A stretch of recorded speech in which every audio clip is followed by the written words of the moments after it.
A juiz esclarece.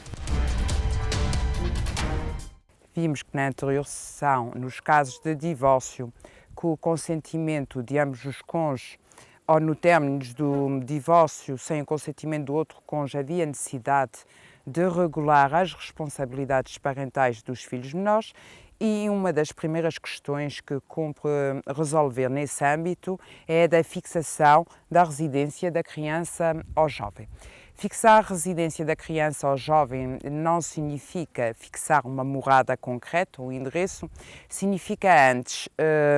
fixar a residência do filho junto de um ou outro dos progenitores, junto de ambos, iremos ver como, junto de terceiro ou junto de instituição. Fixar residência, portanto, significa fixar morada, centro de vida junto de determinada pessoa. Ao longo dos tempos, a criança ou o jovem poderá mudar de residência concreta, de endereço, sem que tal implique a alteração do regime de regulação das responsabilidades parentais, desde que a criança ou jovem se mantenha a residir com a pessoa junto da qual foi fixada a sua residência.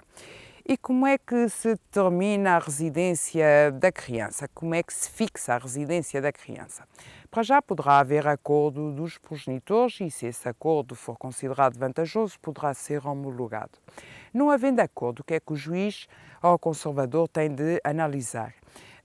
A maior ou menor disponibilidade e capacidade de cada um dos pais em promover relações afetivas estruturantes da criança com o outro progenitor. Portanto, este é um dos itens essenciais,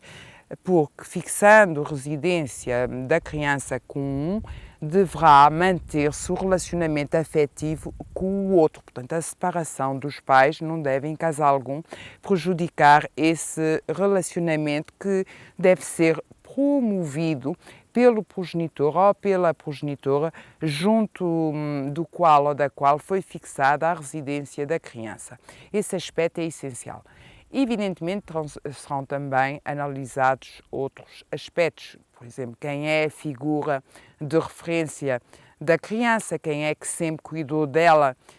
desde pequeno, quem é antes da separação, quem é que acompanhava mais o seu dia-a-dia, quem é que tinha maior disponibilidade para assegurar o bem-estar da criança no seu cotidiano, nos diversos atos do dia-a-dia. Irão ser também analisadas as condições materiais, habitacionais, embora isso não seja um dos aspectos principais, uma vez que, se existir maior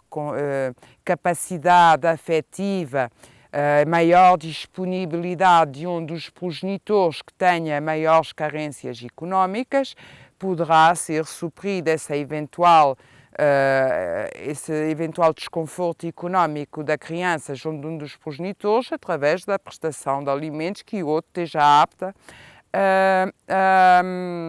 a prestar. Portanto, poderá ser a questão material em si, não é a mais decisiva. O que irá ser analisado é a capacidade de um e do outro de cuidar da criança, de assegurar o seu desenvolvimento integral enquanto pessoa, de lhe dar a atenção de que precisa e de assegurar no dia-a-dia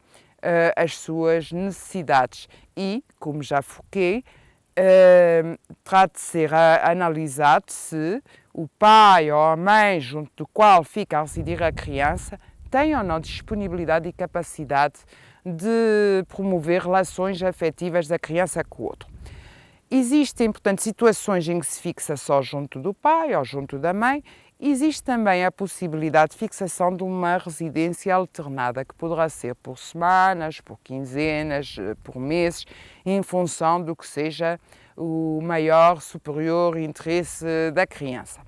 E para isso há vários critérios que têm de ser analisados. Para já é necessário que os pais, apesar de separados, se entendam, porque nessa transição de uma casa para outra serão necessariamente transmitidas informações relativas ao cotidiano da criança. Terá de ser assegurada uma continuidade das rotinas da criança de uma casa para outra,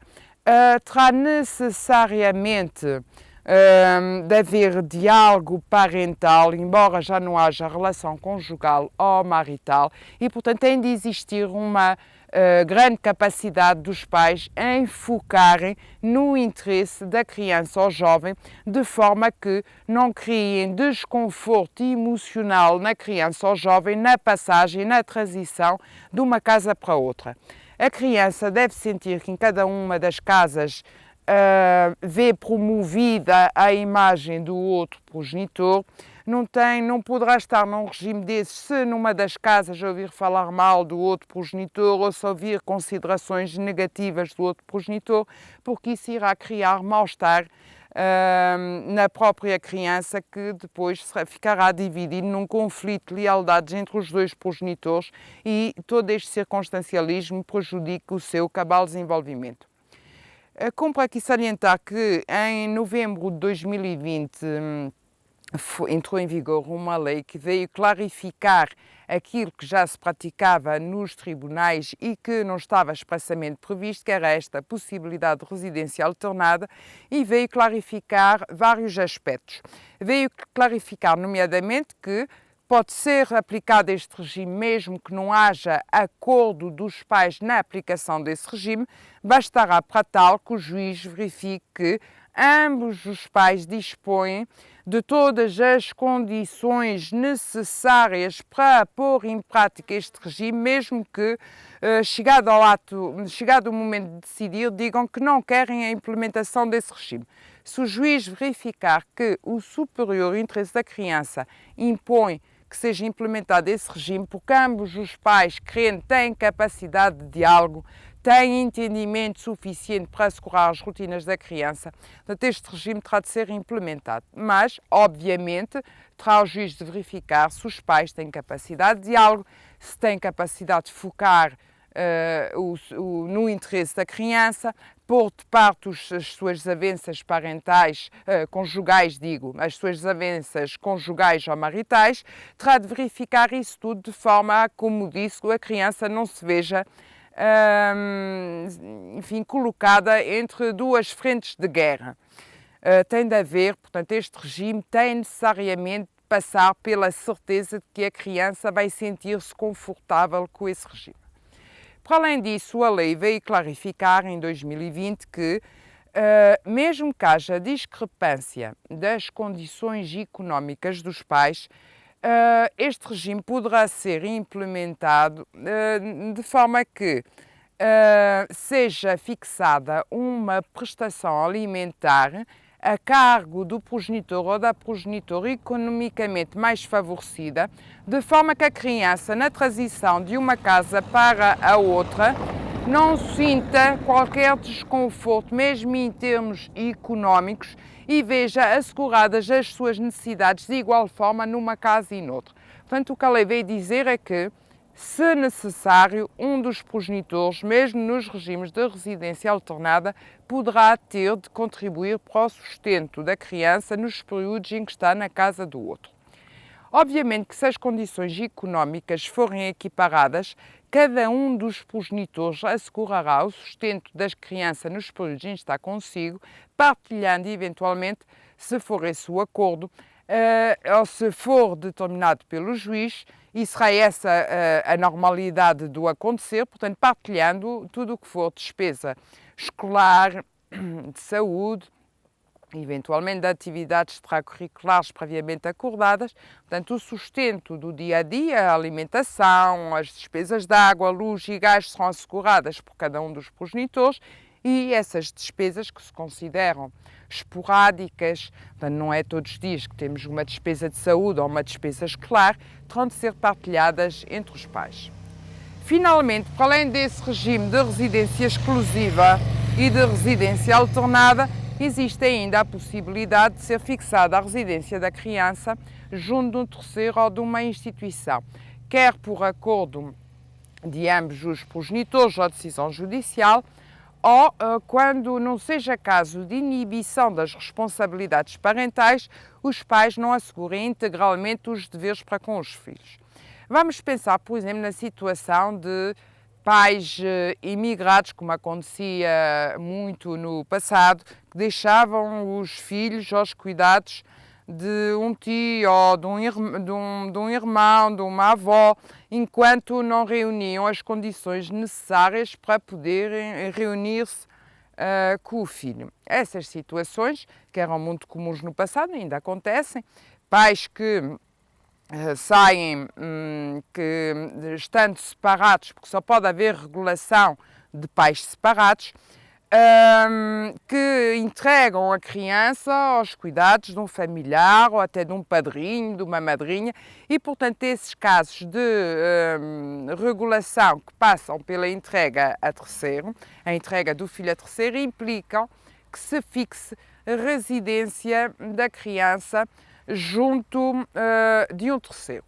Existem ainda situações de confiança em instituição quando não seja caso de inibição das responsabilidades parentais. Vamos pensar, por exemplo, no caso de uma criança com tal quadro de saúde que não seja possível aos pais assegurarem os cuidados de saúde do filho em casa, e poderá acontecer que o melhor para o filho seja